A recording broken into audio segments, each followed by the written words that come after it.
Hi, you're with Simon at English Coach, and I'm here to talk to you today about getting outside of yourself.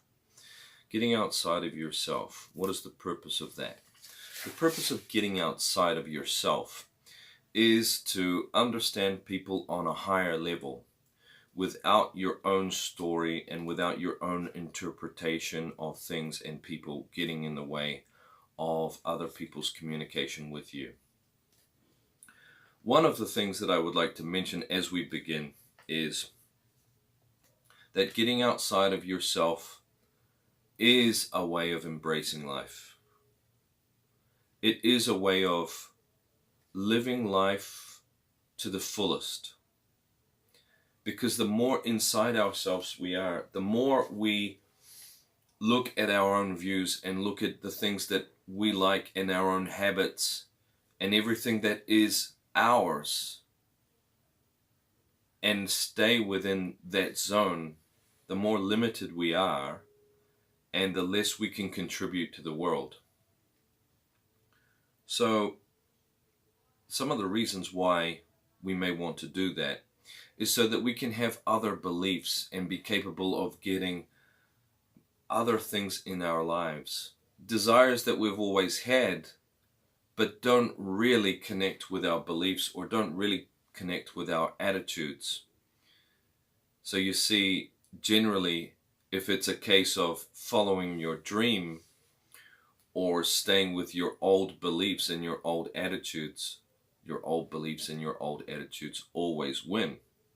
And it's the same thing when you communicate with people, because people have their own message, they have their own truth, which can be actually amazing for you to recognize if you don't just filter their message or interpret their message through your own experiences and through your own internal dialogue of what they went through, what they're sharing with you.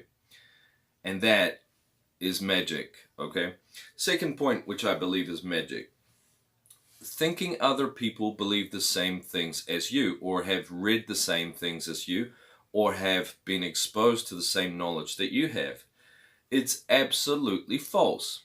It goes together hand in hand with the fact that on our social media feeds and on our choice of TV programs, generally we go after certain kinds of content that can be completely different to everybody else, depending on how varied the content is.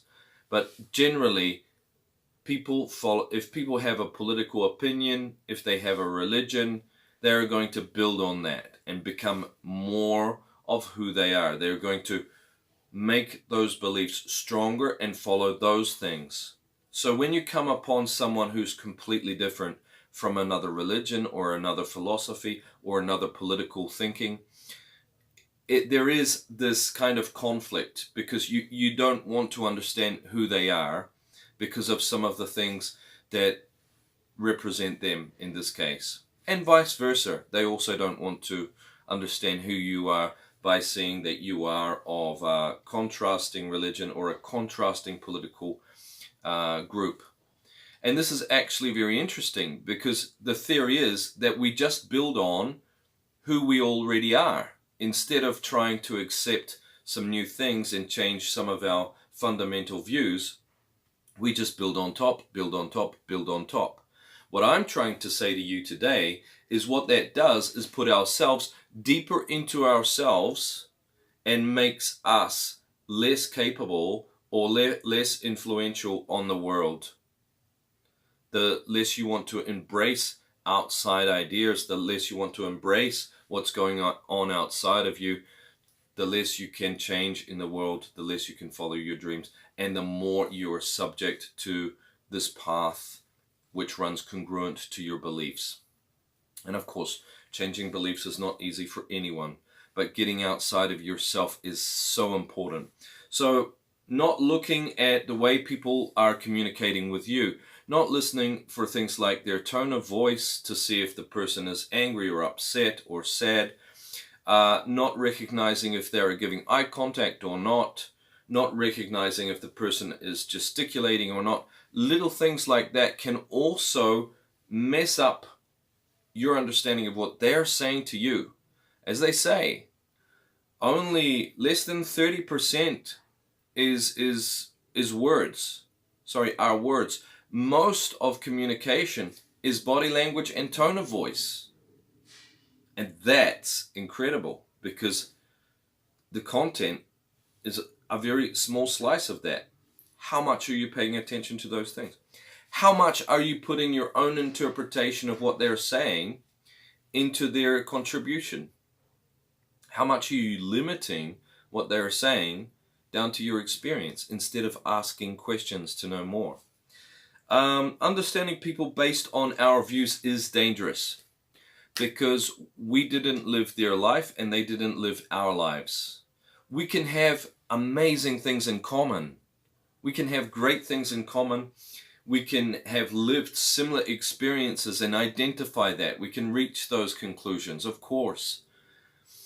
But by and large, when they have lived an experience different from ours, and we try to understand through our own interpretation instead of asking questions, it can be very tedious and frustrating. So some of the benefits of getting out of yourself and changing some of your own personal beliefs about other people are: you can be more influential in the world, people will be more willing to listen to you, and you'll be a more dynamic person. That means you'll be more able to change or adapt to different situations, and that's magic. That's really nice to be able to do that. Something that I aim for in my life. Something that I aim for also in my life is not to judge others. And it's something I did a lot in the past. It's not something that I feel particularly good about, but it's something that I am learning how to change by embracing this idea of going outside myself. And that's magic, because going outside yourself does mean that you are no longer limited. You're no longer limited. You can go outside yourself. You can find other people. You can find other ideas, and you can build something completely different within yourself. And then change it again. And then change it again. As time passes in the outside world, time should also pass, or you should also be updating yourself within. Okay? If you agree with this and you think this makes sense to you, please give a like, okay? And maybe even send a comment. Thanks a lot.